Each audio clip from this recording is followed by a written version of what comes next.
त्यामुळे त्याच्या भोकण्याने काहीच होत नाही. छगन भुजबळ म्हणजे संपलेला माणूस आहे. तुला कोणी विचारलं का तू आम्हाला शिकवायची गरज आहे का? लोकशाही, संविधान, कायदा तू शिकवायची गरज नाही आम्हाला. कारण इतक्या नासक्या माणसाकडून आम्हाला नियम शिकायची गरज नाही. ज्यांनी जाती जातीतला माणूसच ठेवला नाही. जाती जातीत माणसं गुन्हेगोविंदाने नांदत होते, ते एका जागेवर ठेवले नाही. सगळ्यात मोठा विघातक माणूस ज्यांनी समाजामध्ये तेढ निर्माण केला ते छगन भुजबळ आहे. त्याच्यावरती मी काही बोललो होतो का? त्याला काही बोलायची गरज आहे का? तो प्रत्येक वेळेस ओबीसीचा ठेका घेतला म्हणतो, ओबीसीच वाटोळ करतो. आज मराठ्यांच्या आणि ओबीसीत माणसात माणूस जर ठेवलं नसेल तर छगन भुजबळने ठेवला नाही. तो आम्हाला नेम शिकवू नको. आमचं सगळं नेमात चालू आहे. मुंबईला आम्ही नेमात जाणार आहेत, जालन्यात पण आमचं नेमातच आहे. कुठे गेलो तरी आम्ही नेम आणि लोकशाही आणि कायदा सोडून करत नाही. तू आम्हाला शिकवायची गरज नाही. तू माणसात माणूस ठेवला नाही ओबीसीचा, याचं पाप तुझ्या डोक्यावर आहे आणि याचं तुला फळ भोगावं लागणार आहे. कारण तो गोरगरीब ओबीसी गोरगरीब मराठा माणसात माणूस न ठेवला. कारण तुझ्या राजकीय स्वार्थासाठी तो ओबीसीत मराठ्यात वाद लावल्याचं काम ओबीसीचा मराठ्याचा खरा शत्रू असेल तर ते छगन भुजबळ आहे. ओबीसी आरक्षणासाठी तुम्ही ठाम आहात, मात्र छगन भुजबळ ओबीसी आरक्षणाला धक्का लागू द्या. अरे घेतलं, धक्का लागून देत. तू काय धक्का नाही लागून देत? घेतलं आम्ही. आमचं हक्काचं आहे, हक्काचं आहे. नोंदी आहेत, गॅजेट आमची हक्काची आहेत. तिन्ही पण आम्ही घेतलंय. मराठा आणि कुणबी एक आहे. 58 लाख नोंदीचा अहवाल आहे, सिद्ध झालंय. त्यामुळे आम्ही घेतलंय.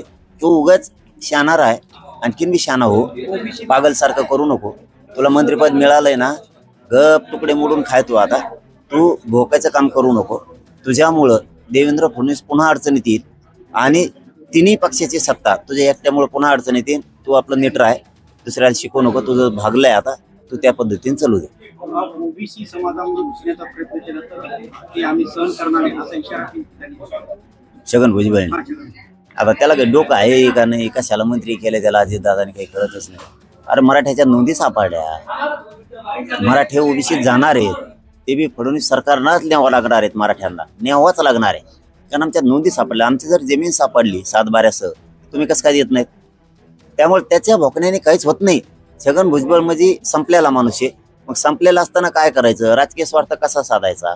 तर मग तो मराठ्यात आणि ओबीसीत माणसात माणूस ठेवायचा नाही, वाद लावायचं, हे त्याचं काम आहे. आणि सगळ्या ओबीसीने ओळखलंय. त्यांनी एकदा बोलून दाखवलेलं आहे. त्यांनी स्वतः एकदा की ओबीसी कुठल्या तरी सभा होती, त्याची सभेला लोकच नाही आले आणि नुसते खुर्च्याच मोकळ्या होत्या. तेव्हा मला तुम्हाला येता सुद्धा येत नाही. कारण लोकांनी ओबीसीने ओळखलं हे मराठ्याचे आणि ओबीसीचे विनाकारण वाद लावतोय, नाराजा पसरतोय, एकमेकाच्या दुश्मन्या करतोय आणि याचा राजकीय स्वार्थ साधतोय. आता मंत्रिपदासाठी ओबीसी म्हणतो आणि एकदा मंत्रिपद मिळालं की ही ते ओबीसीच्या बाजून बोलतच नाही. त्यामुळे ते लोकांच्या लक्षात आलं ओबीसीच्या. ओबीसी आणि मराठा गावखेड्यात एक राहणार आहे. माझं नांदेड नगरीतून महाराष्ट्रातल्या मराठ्याला आव्हान आहे.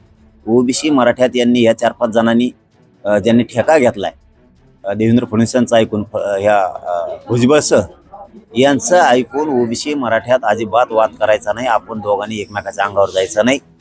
ओबीसी बांधवांनाही सांगतो, तुम्ही विरोध केला तरी आम्ही आरक्षणात जाणार आहेत, नाही केला तरी जाणार आहेत. त्याचं कारण आमच्या नोंदी आहेत आणि आमच्या लेकराबाळाचं वाटोळं व्हावं असं एकाही ओबीसीला वाटत नाही.